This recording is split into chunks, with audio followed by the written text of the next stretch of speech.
Irmãos, na sequência dos nossos estudos, né, nós estamos tratando sobre a vida cristã. Já falamos sobre a diferença da lei de Deus no Antigo Testamento, né? A lei civil, lei moral e lei cerimonial. Falamos sobre a liberdade que temos em Cristo, que é uma liberdade que nos conduz a viver para a glória e honra do Senhor. Já trabalhamos também com o início sobre o princípio da adoração, que é um princípio da vida cristã. E ainda estamos tratando dele. Nós vimos que a adoração é um imperativo para todos nós. O ser humano é um ser que possui a semente da religião, né, e o senso de Deus, e que por isso é um ser que adora. E se não adora ao Deus verdadeiro, adora alguma coisa, né? Alguns adoram a si mesmos, outros adoram o materialismo, outros adoram o reconhecimento, a própria glória, outros adoram filhos, filhas, marido, esposa. Nosso coração, como diz Calvino, é uma fábrica de ídolos, né? E se não tomarmos cuidado, a gente está adorando a criatura ao invés do Criador, né?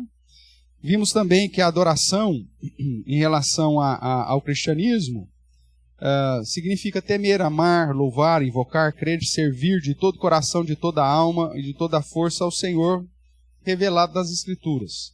E trabalhamos aí, semana passada, sobre o entendimento do culto, segundo a visão do Salmo 150, não foi isso? A gente tem que colocar todos aqueles elementos no culto? Como que funciona? Não, ele é um cântico e que na verdade não responde à pergunta como, mas quando nós devemos louvar ao Senhor, né? Falamos também que Salmo trata de uma perspectiva de sabedoria e de poética, então, portanto, nós temos que tomar cuidado na interpretação dos salmos, porque não vai tratar de questões literais, necessariamente, né? Porque usa-se uma expressão poética, muitas vezes, então que a gente esteja atento a isso. Vimos também que a adoração deve ser realizada seguindo aquilo que é verdadeiro, ou que o verdadeiro Deus revelou na sua palavra. E isso quer dizer que ele não pode ser adorado segundo as imaginações e invenções dos homens, ou sugestão de Satanás, ou qualquer outro modo não prescrito nas Escrituras, né? E tratamos aí um pouquinho sobre o princípio regulador do culto. Então, nós vamos reforçar isso aqui um pouquinho e avançar, se assim Deus permitir. Vamos orar mais uma vez para iniciarmos a nossa aula? Oremos. Ó Deus, Pai querido, nós que agora nos reunimos para estudar um pouco mais sobre o tema da adoração, nós clamamos para que o Senhor nos abençoe e Teu Santo Espírito nos dirija, de modo que o entendimento seja concorde e que a nossa prática também seja concorde para a honra e glória do Teu santo nome. É o que clamamos em nome de Jesus. Amém. Então vamos lá, irmãos. Abra sua Bíblia. Nós temos essa primeira parte aí, é basicamente o texto da nossa confissão de fé, né? E os textos que ele usa aí, vamos relembrá-los. Deuteronômio capítulo 12, verso 32.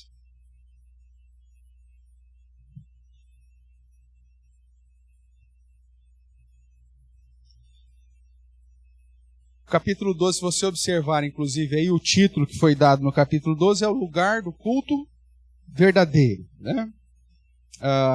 E aí, lá no verso 32, nos é apresentado um princípio aí. Vamos ler todos juntos? Diz assim, pois, a palavra do Senhor: tudo o que eu te ordeno, observarás, nada lhe acrescentarás, nem diminuirás. Quando se trata, portanto, da vida para com Deus, ou em especial do culto a ser prestado ao Senhor, o padrão do princípio regulador do culto dentro da igreja presbiteriana Real Aliança, porque dentro da igreja presbiteriana hoje você encontra de tudo, né?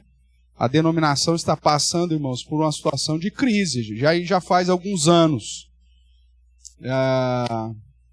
Nós devemos orar, porque cada igreja presbiteriana que você vai, você fala assim, mas isso aqui é presbiteriano mesmo? Quem conhece o sistema presbiteriano acaba passando pelas igrejas por aí e fala assim, mas o que é isso aqui? Eu estou no... Que igreja que eu estou? Que comunidade que é essa que eu estou? Né? Ou que grupo de autoajuda é esse que eu estou? Né? São tão distintas as liturgias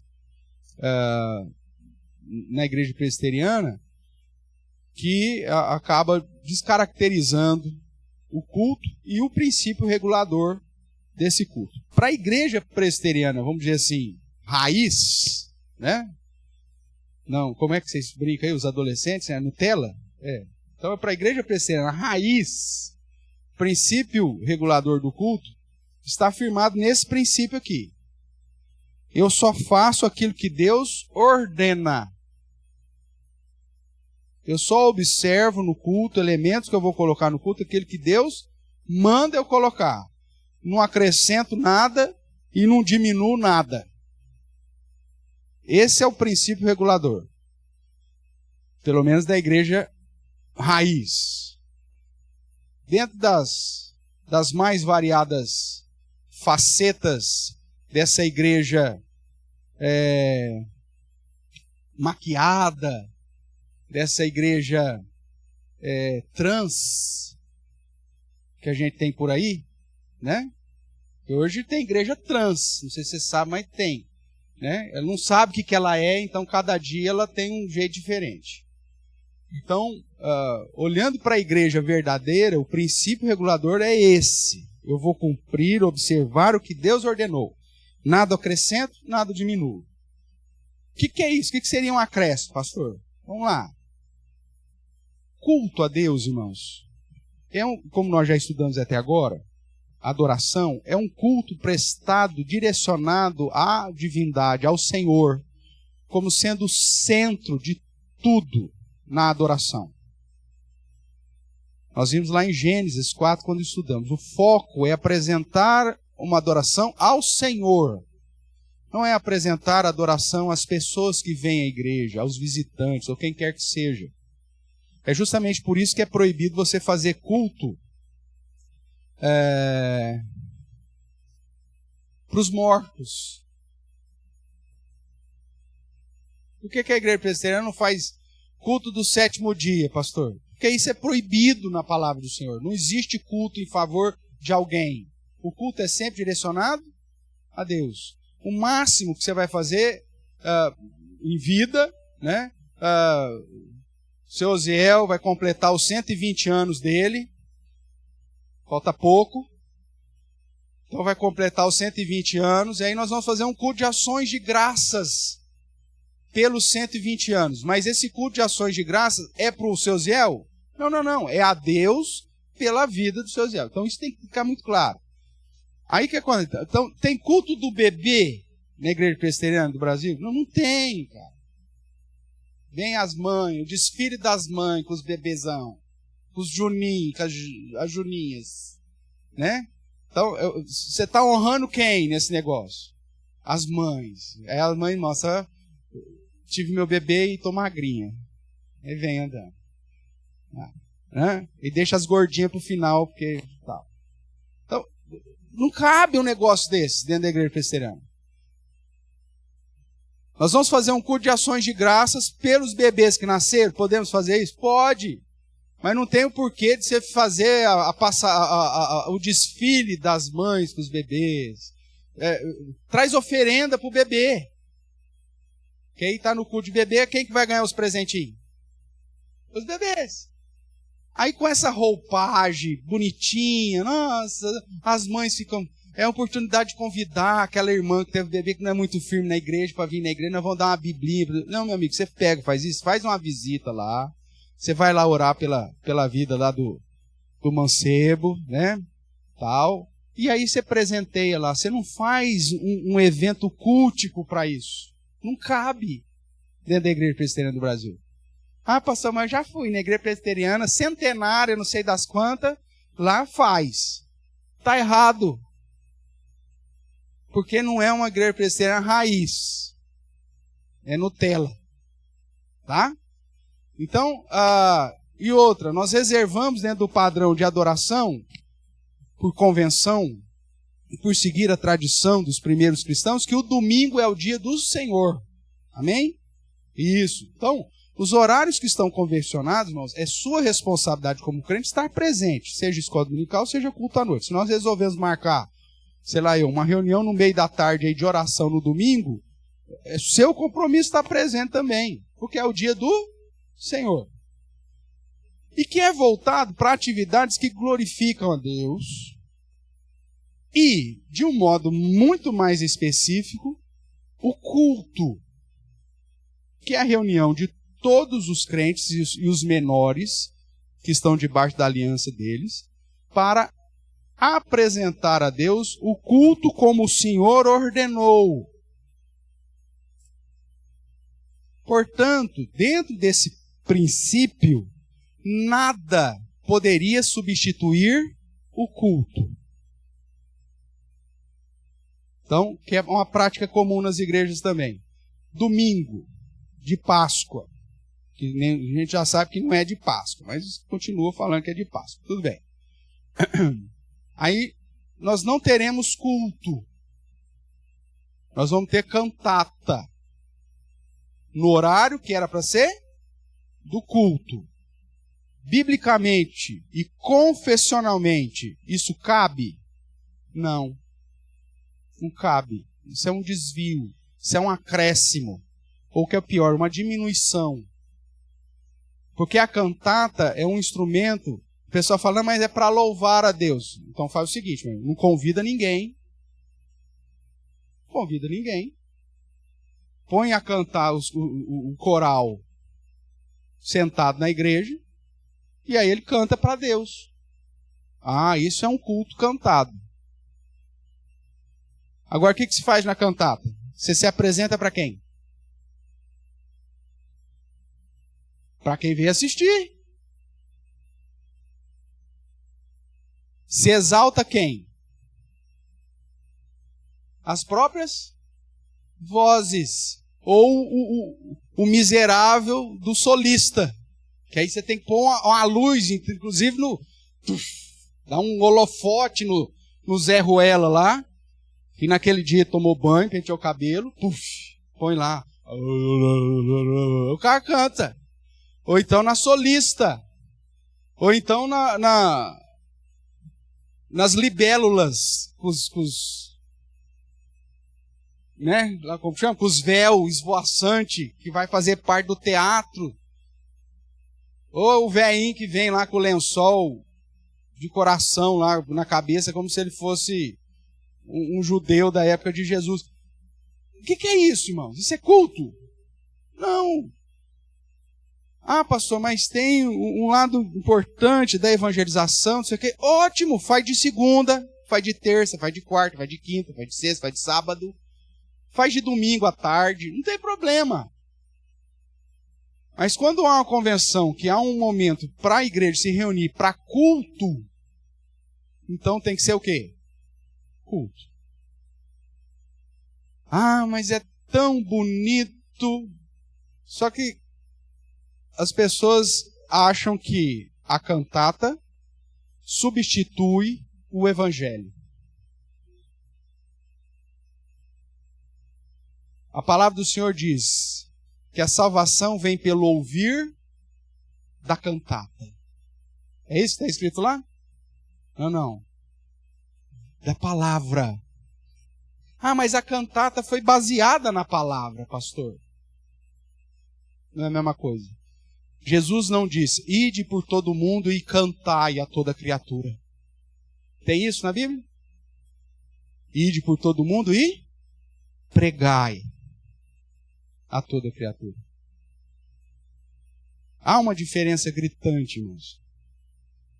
Só que nós nos preocupamos em nos agradar, em satisfazer o ego, E aí então começamos a substituir aquilo que deveria ser elementos específicos do culto em situações que agrada a todo mundo.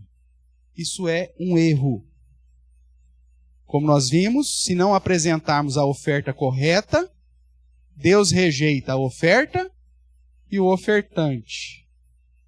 Tem apresentações fabulosas, mas se foi apresentado no lugar errado, na hora errada, para Deus, não vale nada. Absolutamente. 6 meses de ensaio. E Deus fala, para mim não vale nada. Porque vocês exaltaram e ofertaram outro Deus, que não a mim. Porque vocês não obedeceram. Vocês acrescentaram ou diminuíram. Isso não vale nada. Veja aí Mateus 15. Irmãos, uma das situações mais importantes da vida cristã é quando nós nos reunimos para adorar ao Senhor. E quando fazemos isso, temos que fazer de um modo rigorosamente obediente.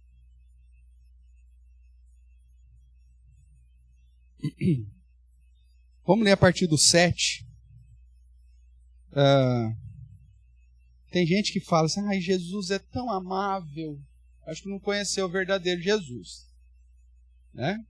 Ontem mesmo eu estava assistindo um documentário, aí o cara falou assim, o Jesus do Evangelho é diferente do Jesus do Apocalipse. Porque o Jesus do Apocalipse, ele vem com fogo nos olhos, com uma espada saindo da boca. É lógico que são momentos distintos. A primeira vinda de Jesus, ele veio para salvar o perdido. A segunda vinda, ele vem para julgar o mundo. Mas continua sendo a mesma pessoa. Olha que palavras amáveis de Jesus aqui no verso 7. Hipócritas. Olha que coisa amável. Você chega para uma multidão e fala assim, oi, meus hipócritas. É algo assim, fofinho, gostoso. Será que foi desse jeito? Ou mesmo quando ele chega para os fariseus e fala assim, raça de víboras, cegos guiando outros cegos, filhos do diabo. Eu não vejo gentileza nenhuma aqui. Você vê? Você chegar para o seu vizinho e falar assim, seu filho de Satanás, ele vai falar assim, nossa, como você é carinhoso. Vai ser assim? Não faça o teste que vai dar ruim. Não faça o teste. Mas, se você imagine a situação. Você chega lá pro seu vizinho, o cachorro dele todo dia vem na frente do seu portão lá e faz o serviço lá, você vai sair com o carro todo dia. Aí você já falou para ele 2 vezes, meu amigo, não tem problema. Pega uma sacolinha lá e você limpa aqui o serviço do seu cachorro. Mas o cara nunca faz. Aí você chega lá, o cachorro fez de novo. Você já até conhece a cor do negócio do cachorro. É do cachorro. Chama Hitler o cachorro do vizinho. Aí você chega lá, bate o portão e fala assim, ô seu filho de Satanás. Você acha que o cara vai te dar um abraço? Ou você chama lá o cara, seu hipócrita, miserável, raça de víbora, sepulcro caiado. Jesus, na sua vinda, ele veio com a sua grandeza e na sua justiça plena, irmãos. E diante da oposição, assim que ele fazia. Então ele começa aí, verso 7. Hipócritas, bem profetizou Isaías a vosso respeito, dizendo, esse povo honra-me com os lábios, mas o coração está longe de mim. Em vão me adoram, ensinando doutrinas que são preceitos de homens. Irmãos, não adianta você vir aqui com aquela cara de piedade, né? Pescocinho curvado, olhinho baixo, como se fosse o mais santo de todos, falando com os lábios, palavras que até eloquentes nos emocionam diante da grandeza de Deus. Ó Senhor, como o Senhor é lindo, papaizinho querido. Você sabe que eu tenho um problema com esse negócio do papaizinho. Porque todo mundo que eu conheci que tem esse negócio de papaizinho, pisou na bola e feio comigo e com o papaizinho. Então, é uma experiência minha. Mas eu fico com o pé. O cara começa a orar comigo. Oh, papai. Oh, papaizinho. Pula fora, que é... Pode escrever. Põe na minha conta. Você pode escrever, esse cara vai pisar na bola com você. E o pior, vai pisar na bola com Deus.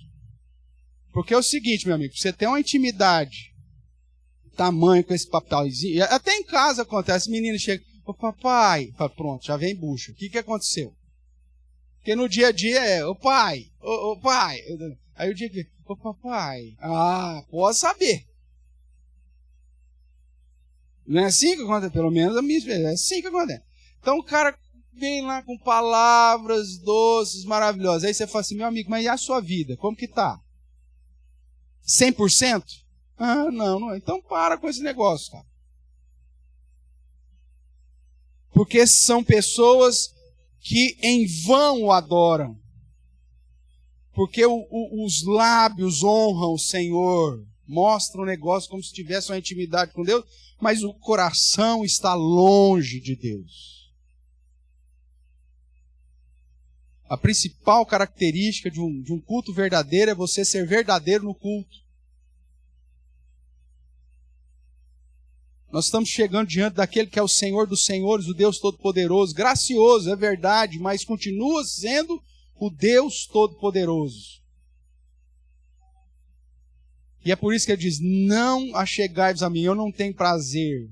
As suas mãos estão cheias de pecado. Não adianta nada você vir aqui com a cara lavada no domingo se você não coloca em prática na segunda, terça, quarta, quinta, sexta e sábado. O seu culto, irmãos, é permanente e se expressa com toda a força de coração no momento do culto público. Agora tem gente que só cultua no culto público de aparência. Malaquias é específico, ele fala, o que vocês fazem? Vocês choram, levantam a mão diante de mim, mas o coração está longe, não adianta nada. A prática de vida é contrária. Então esse emocionalismo todo não funciona para mim, Deus está falando. Você pode enganar quem está perto de você, mas para mim não faz diferença. É vazio. Honra-me com os lábios, mas o coração está longe. Em vão me adoram, ensinando doutrinas que são preceitos de homens. Que é o que nós vemos hoje, irmãos. A pior prática que um ministro ordenado para pregar o evangelho pode fazer é subir no púlpito, num culto à noite, num culto solene, e ao invés de ensinar o que Deus manda, querer agradar os ouvintes. É a pior coisa que alguém pode fazer. Alguém que foi ordenado para isso. Querer agradar os ouvintes. E hoje o que você faz? Arranca-se o púlpito da igreja. A centralidade não está mais na palavra. Arranca-se a mesa da comunhão. Não tem nada santo no púlpito, não tem nada santo na mesa. Mas isso aqui é simbólico, irmãos. Simboliza a centralidade das Escrituras, porque é aqui que se prega ela. Simboliza a centralidade dos sacramentos. Hoje você vai nas igrejas, não tem mais nada disso. Porque a centralidade está no pregador. Ele é o showman. Ele é o foco. E ensinam princípios motivacionais, preceitos de homens, para você ter uma vidinhazinha melhorzinha aqui.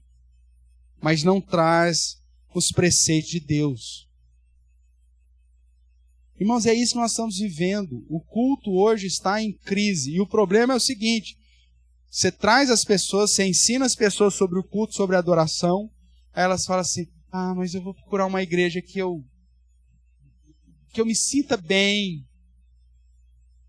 Vou procurar uma igreja que eu saia feliz.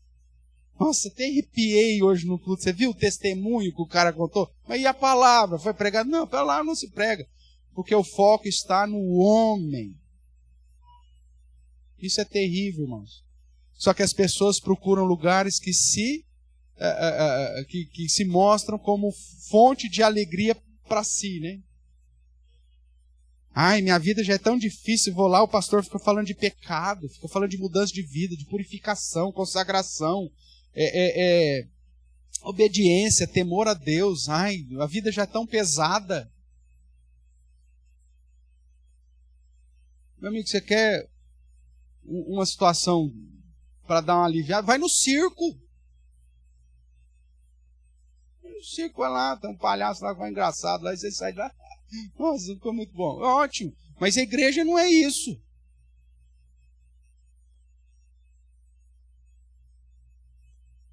Queridos, falando constantemente, pregando para mim, primeiramente, e para vocês, a gente continua lutando contra os nossos próprios pecados. Trazendo à mente constantemente o preceito do Senhor, a gente ainda está sujeito a escorregar a todo instante.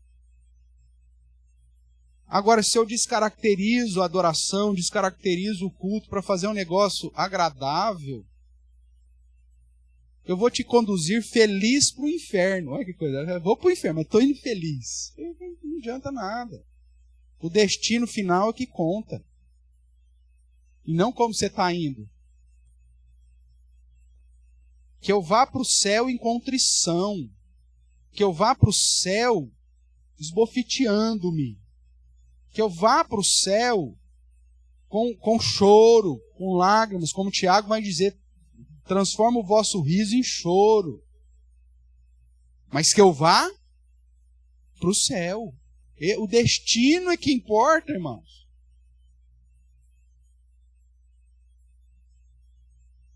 Mesmo que nesse processo eu estou indo contra a minha própria vontade, os meus desejos, as minhas volições. Porque o que importa não é o meu estado de espírito aqui agora, mas é na eternidade. É isso que conta. Volte lá para Êxodo, capítulo 20, os 10 mandamentos.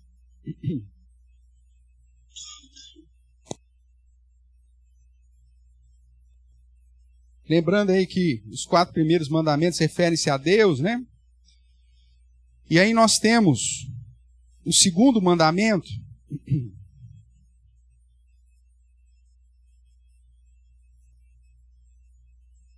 Vou ler aqui inteiro, irmãos.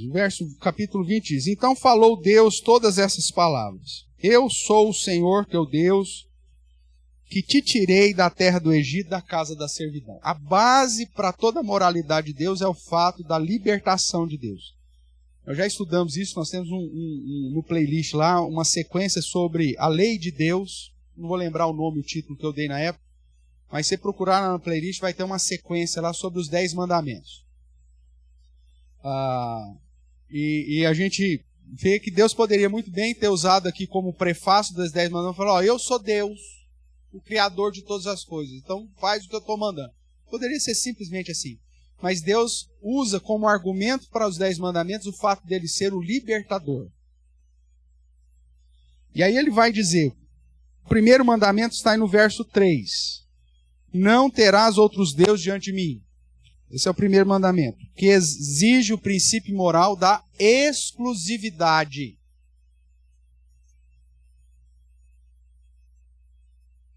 Deus tem que ser único, exclusivo. Esse é o primeiro princípio moral. Eu até incentivo depois você marcar quais são os princípios morais, pelo menos os 4 primeiros mandamentos. Primeiro, exige o princípio moral que do não terás outros deuses diante de mim é exclusividade. Jesus vai dizer isso lá em Lucas. Quem não me amar mais do que a pai, mãe, irmão, filho, filha, qualquer outra coisa, e a sua própria vida, mais do que a mim, quem amar mais do que a mim, não pode ser meu discípulo. É exclusividade. Significa que eu não posso amar nada, pastor? Não, você vai amar tudo. A própria Bíblia manda você amar sua esposa, amar seus filhos, amar todo mundo, não tem problema. Amar até o seu inimigo. Mas se você não amar Jesus mais do que as suas vontades, a sua própria vida, a conclusão é simples. Você não pode ser discípulo dele. Mesmo dizendo que é. É o princípio da exclusividade. Então, quando o Senhor é o Deus da minha vida, e eu tenho separado para adoração um dia do Senhor, e eu tenho em convenção os momentos que, como família da fé, eu vou estar reunidos para adorar, nada deveria substituir esse negócio. Mas é a final da Copa do Mundo, pastor. Domingo, 9 horas da manhã.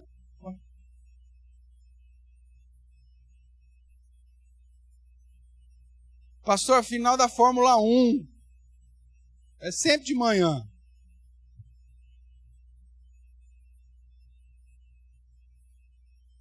Quem que é o seu Deus, cara? Não, mas é o único dia que eu tenho para dormir mais tarde. Quem que é o seu Deus? É o único dia que eu tenho para passear com o Totó. Quem que é o seu Deus? Não, mas eu tenho que cuidar da saúde. É o único dia que eu tenho para pedalar. Vai pedalar da meia-noite às 6, miserável. O que você faz da meia-noite às 6? Não faz nada da meia-noite às 6. Então vai pedalar. Mas se o Senhor é o seu Senhor, então você coloca isso como algo exclusivo. Nada vai substituir isso. Eu tenho um compromisso com o meu Deus. Ah, mas Deus vai entender se eu faltar isso aqui. Não, claro que Ele vai entender, não tem problema nenhum. Mas é a sua demonstração de exclusividade. Ah, mas é que chegou visita em casa. Ué, deixa a chave com eles. Fala, aguenta aí, depois do culto eu volto. Se vocês não quiserem ir comigo no culto.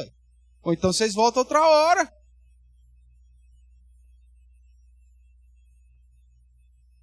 Exclusividade, irmãos. Porque tudo aquilo que substituir Deus no seu coração vai estar assumindo o lugar dele. Esse é o primeiro mandamento. Segundo mandamento, que é o foco que eu quero dar aqui. O segundo mandamento vai do verso 4 até o verso 6. Algumas Bíblias vão colocar o negrito aí no início, né? Então você vê no início do verso 3, o Nzinho aí está em negrito, não está? Para te indicar que é o primeiro mandamento. No verso 4, você tem um Nzinho em negrito também, não tem? Indicar. O verso 5 está em negrito? Olha, não está. No verso 6 tem algum negrito? Não, não está. Mas no 7 já tem. Então significa, para facilitar a sua vida aí, o comitê, ele já coloca o início em negrito, e o que não tiver em negrito, até o próximo negrito, significa que faz parte do mesmo mandamento. Tudo bem? Isso aqui é para te facilitar a vida. Então o segundo mandamento está aí do verso 4 ao 6. Ele diz assim: não farás para ti imagem de escultura, nem semelhança alguma do que há em cima dos céus, nem embaixo na terra, nem nas águas debaixo da terra. Tem muita gente que pega só esse versículo e diz, este é o segundo mandamento. Não é. O segundo mandamento continua. Porque se o mandamento parasse aqui, nós não poderíamos fazer nesse vaso. Essa imitação de flor aqui, ó, não poderíamos fazer. Não farás para ti imagem de escultura, semelhança alguma em cima dos céus, embaixo da terra, nem debaixo da terra. Ou seja, você não podia fazer nem uma minhoca de argila.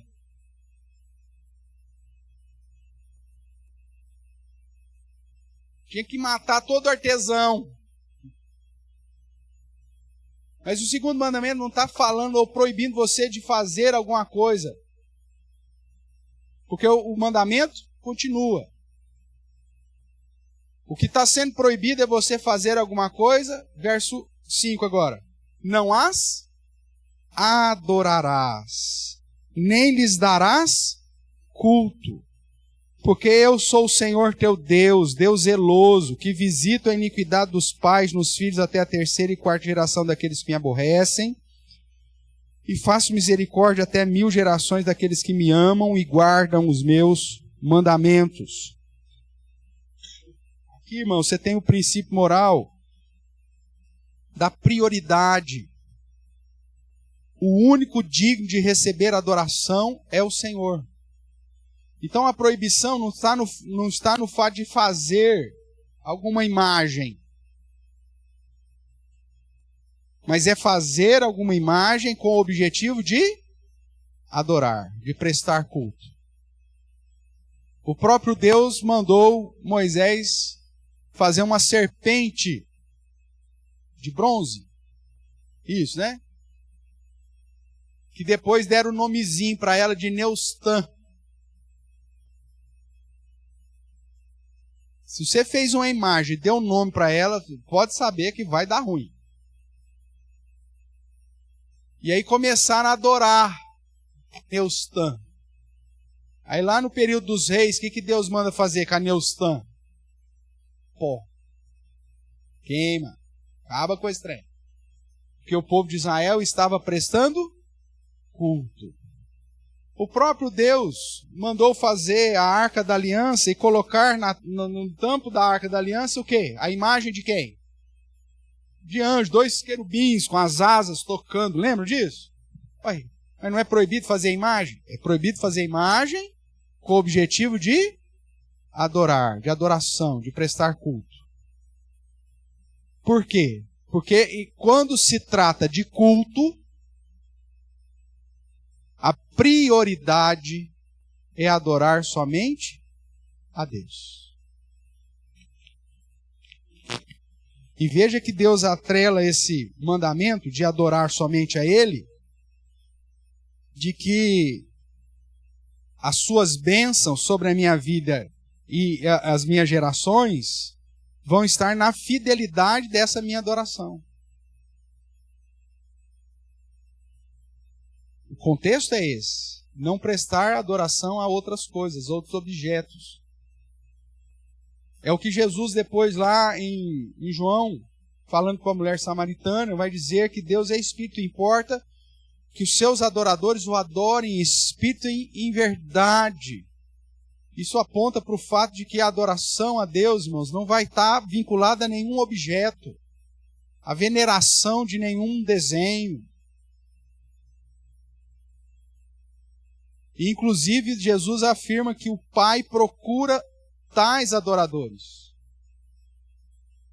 Você vê aí as procissões atrás de ídolos, né? De imagens, de esculturas e tudo mais. As pessoas choram, põe a mão no negócio, faz aquela coisa.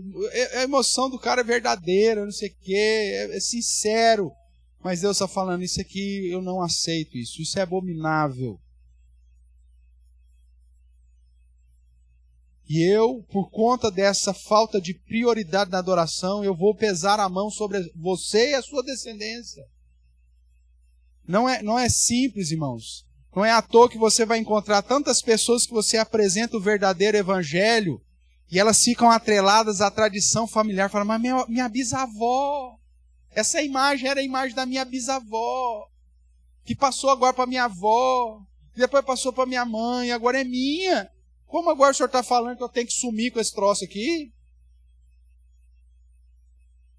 Terceira, quarta geração, várias gerações atreladas e arraigadas a uma adoração antibíblica.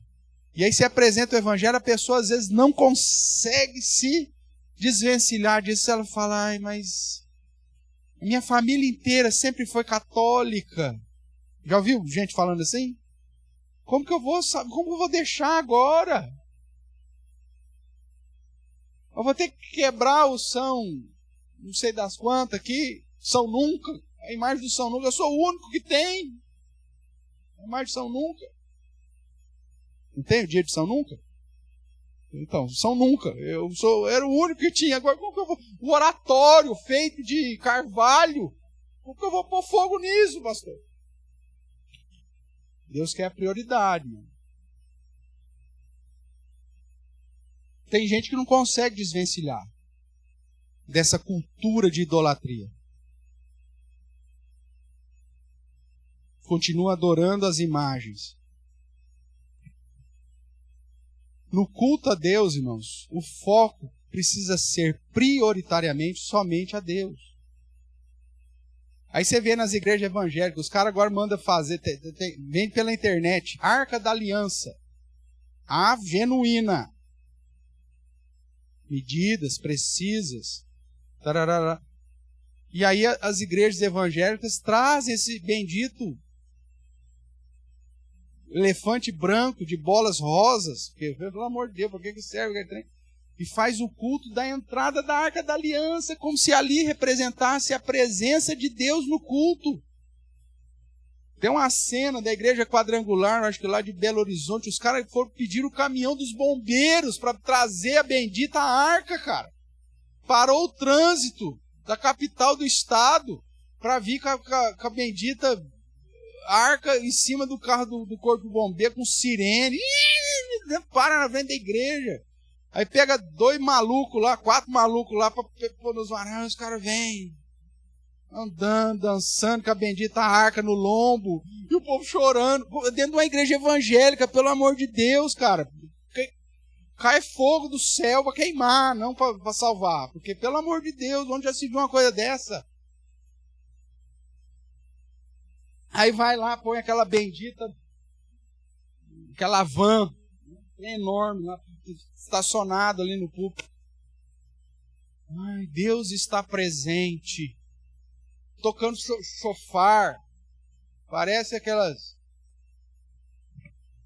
trombetinhas de festinha de criança. Irritante. É uma coisa. Como se Deus... Isso é culto? Não, não. Isso é uma grande palhaçada. E tem gente que se vislumbra com isso. Nossa. Faz a campanha. Porque não é assim, ó, chegou hoje é o dia da Arca da Aliança. Não, o cara prepara a igreja meses. Traz todas as congregações, lota o templo da sede. Porque hoje é o dia que o Senhor entrará em comunhão com o seu povo. A Arca da Aliança está no nosso meio. Para com isso, cara.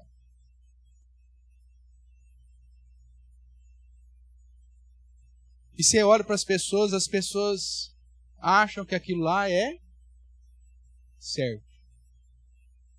Acha que lá é certo. Não entenderam.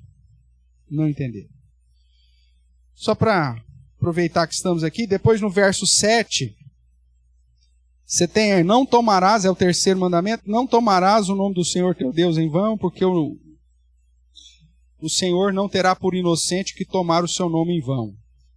É o princípio moral da fidelidade, irmãos. Seja a sua palavra sim, sim. E o não seja, de fato, não. Não tomar o nome do Senhor em vão não é como o judeu interpreta de modo literal. Eu não posso falar a palavra Deus. Eu não posso falar o nome de Deus. Eu vou escrever, eu ponho o Dzinho, elimina o E e só escrevo o E. Não, não é isso. O princípio moral do terceiro mandamento é não manche o nome de Deus com o seu testemunho. Se você é um representante de Deus, sacerdote de Deus, de Cristo, então viva como tal. Porque se você der mau testemunho nesse mundo e as pessoas falam, é crente aquele miserável, você está usando o nome de Deus em vão. Tem outros que fazem isso propositalmente, né? Vai dar o... Você pede um orçamento pro cara, aí o cara te dá um orçamento e fala assim, eu sou crente, viu? É crente. Então, para referendar. Aí o cara vai, faz um serviço de péssima qualidade. O que esse infeliz acabou de fazer? Usou o nome de Deus em vão. É fidelidade, irmãos. Não é aquela situação assim, às vezes você está em um contexto qualquer, ai meu Deus, aí o outro fala, não use o nome de Deus em vão. Não é isso, cara. Não é literal. É a sua fidelidade ao Senhor. E o último aí, veja também, ó, começa no 8 e termina na onde? No 11, porque no 12 tem o Hzinho negrito. Então tudo isso aqui é o quarto mandamento, tá bom? Lembra-te do dia de sábado para o santificar. Pronto, se o pessoal parasse aqui, esse é o quarto mandamento. Então é isso aqui. Mas não é, ele continua. O que mais que ele diz? 6 dias trabalharás e farás toda a tua obra, mas o 7º dia é o sábado, ou seja, é o descanso do Senhor teu Deus. Não farás nenhum trabalho, nem tu, nem o teu filho, nem a tua filha, nem o teu servo, nem a tua serva, nem o teu animal, nem o forasteiro das tuas portas para dentro, porque em 6 dias fez o Senhor os céus e a terra, o mar e tudo que neles há, e ao 7º dia descansou. Por isso o Senhor abençoou o dia de sábado e o santificou. Veja que aqui é um princípio moral. A lei cerimonial exigia a guarda do sábado, mas a lei cerimonial foi cumprida em Cristo.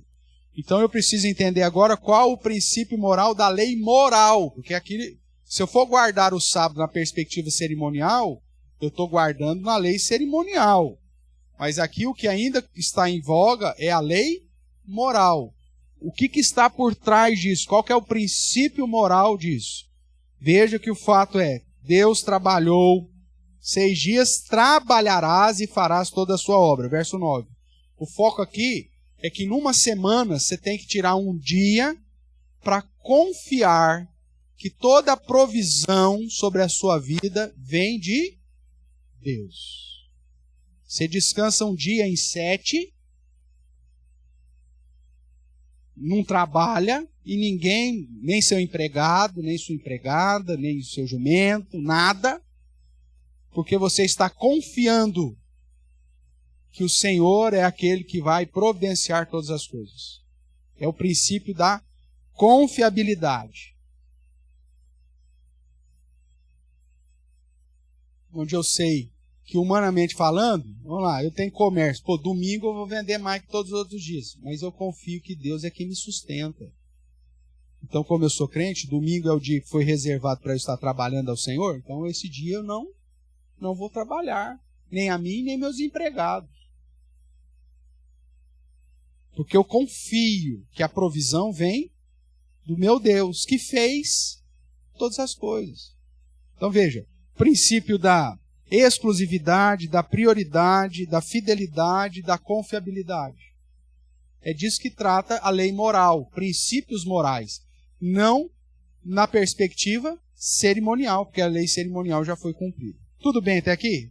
Então veja, irmãos, eu não posso apresentar a Deus nenhum tipo de adoração contrária àquilo que Ele ordenou. E um grande exemplo disso, fora Deuteronômio 12:32, é Levítico capítulo 10. Eu convido você a abrir lá, eu já citei esse texto, mas eu quero reforçar com você.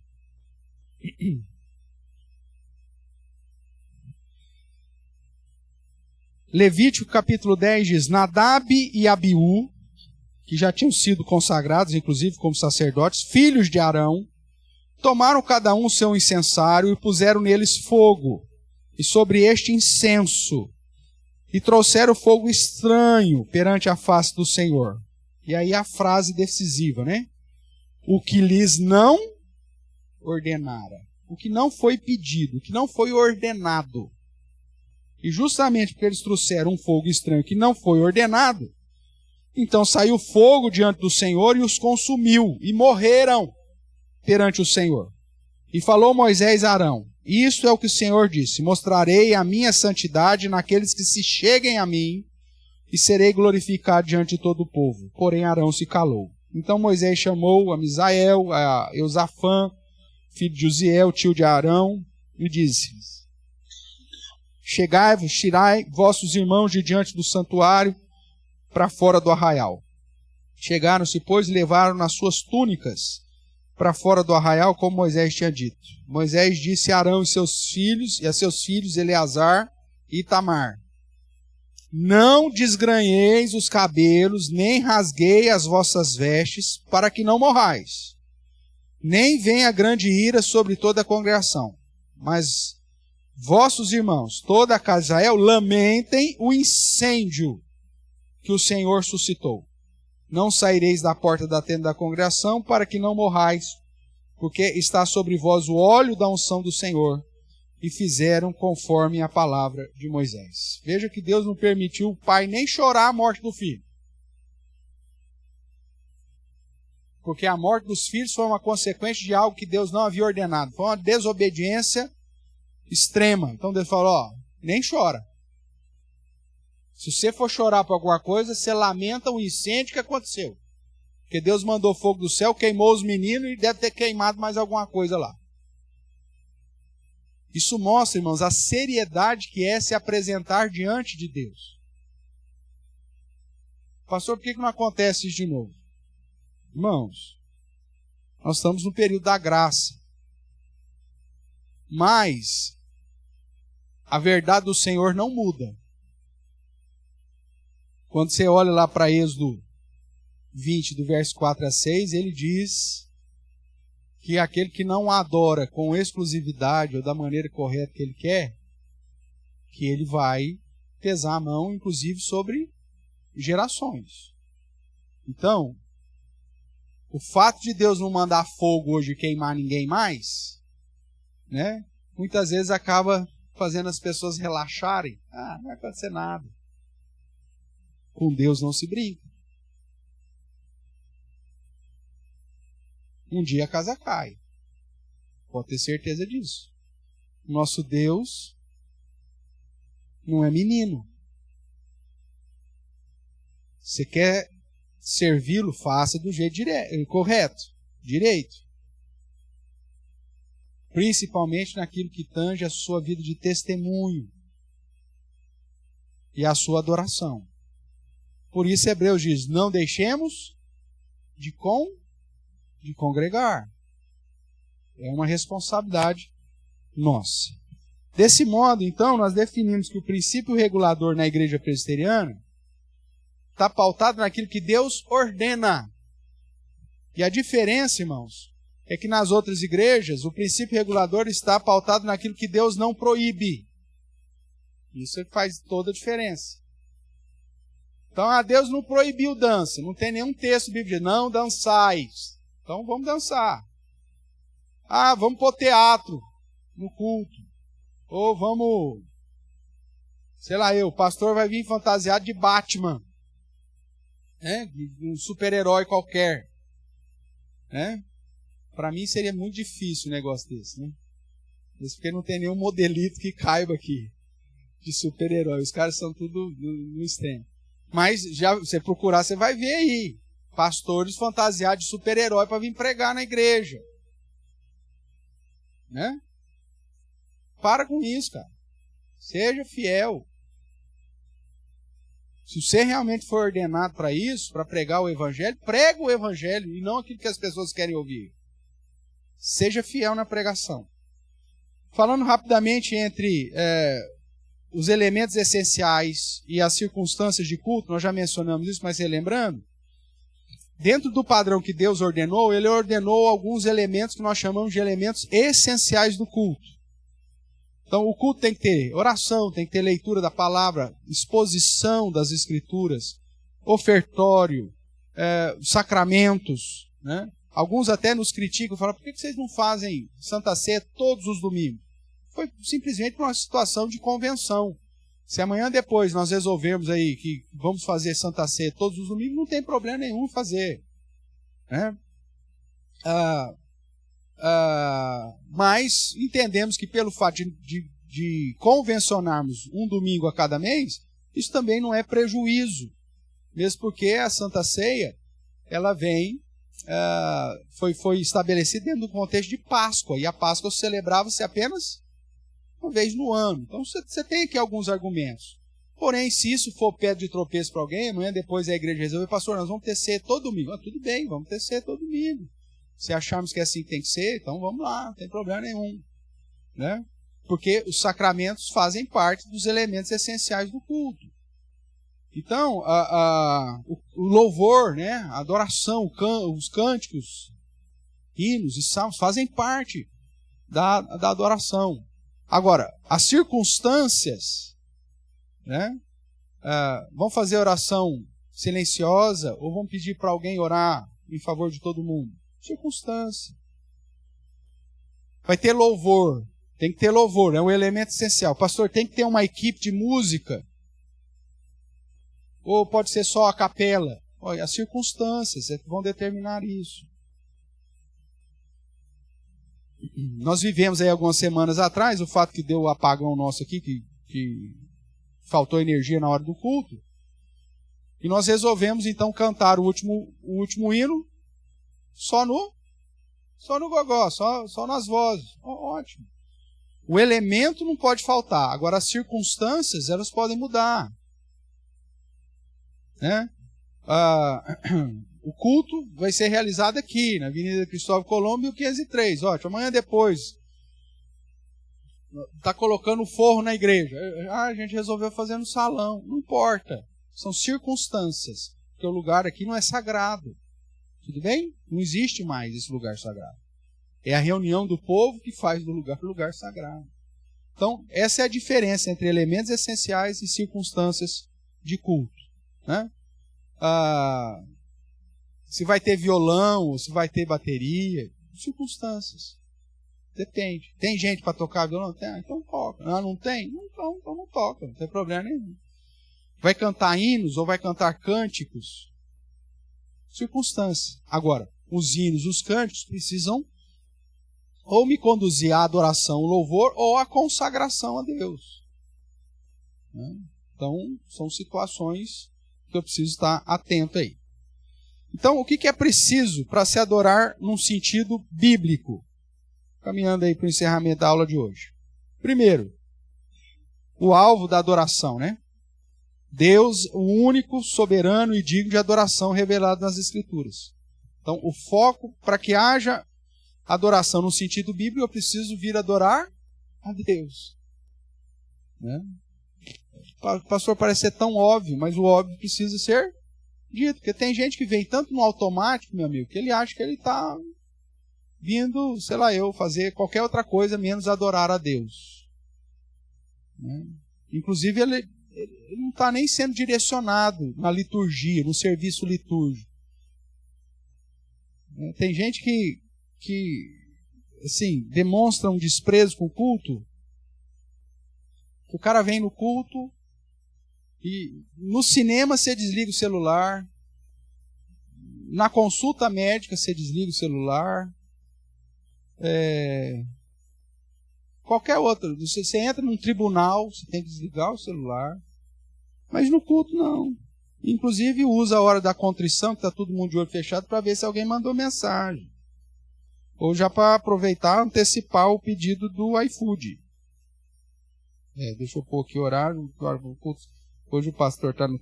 Vixe, hoje o sermão vai um pouco mais longe. Então vou pôr aqui depois das 9h30. Pronto. Aí.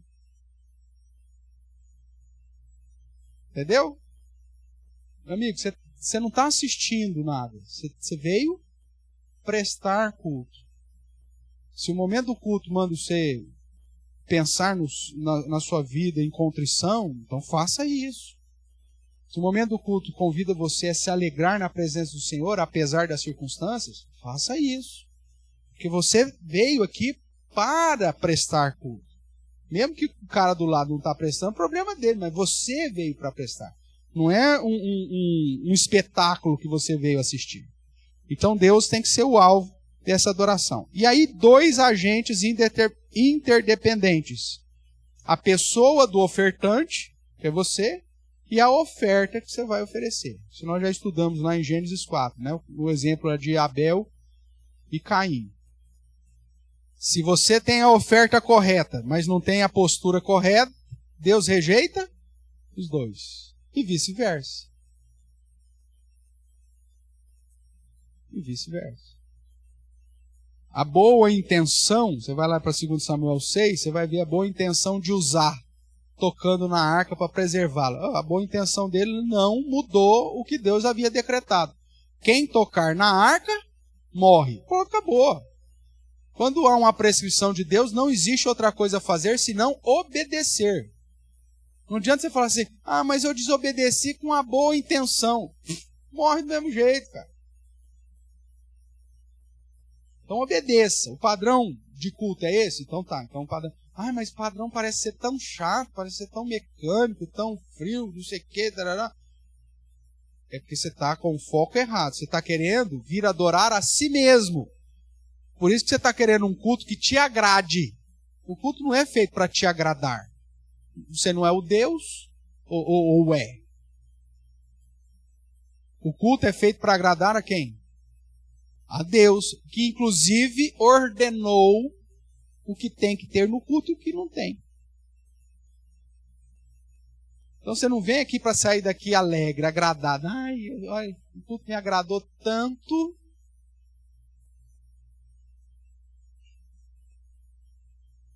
E outra, né? Às vezes fala, nossa, hoje o culto foi tão legal. Aí domingo passado não foi muito bom, não gostei. Meu amigo, o culto não está sendo apresentado para você estabelecer o que é legal, o que não é legal, o que é gostoso, o que não é gostoso. Você veio prestar culto. Se o culto não foi legal para você, já prova que você já veio com o pressuposto errado no seu coração. Você perdeu tempo. Cuidado com isso. E, então, você vê em João 4, a ideia do Espírito em verdade, Romanos 12, né, apresentar um culto racional. Você tem que saber por que você está fazendo determinada coisa no culto. Que não é um centro espírita, que fica todo mundo dominado por um espírito qualquer, e aí cada um faz, não sabe o que está fazendo. Não, é racional, eu sei, eu estou entendendo. Por que eu tenho que pedir perdão agora? Por que eu tenho que adorar agora? Qual que é o princípio que está sendo aplicado agora? Por que eu vou me consagrar àquilo que eu ouvi? Por que eu vou louvar a Deus, adorá-lo? Então, isso é racional. Há uma atividade cognitiva envolvida. Não é transe. É algo extremamente racional. Onde você reconhece quem você é, reconhece o Deus a quem você adora e utiliza-se dos mecanismos que o próprio Deus ordenou para prestar-lhe culto como lhe é devido. A partir do momento que isso fica intrínseco em você, você compreender o que é culto de fato, então você vai ter o alvo correto, a postura correta, com a ação correta. Aí sim, nós poderemos dizer que o nosso culto e nós mesmos fomos aceitos por Deus, como aconteceu com Abel. Ok? Perguntas até aqui, irmãos? Tranquilo? Pois não.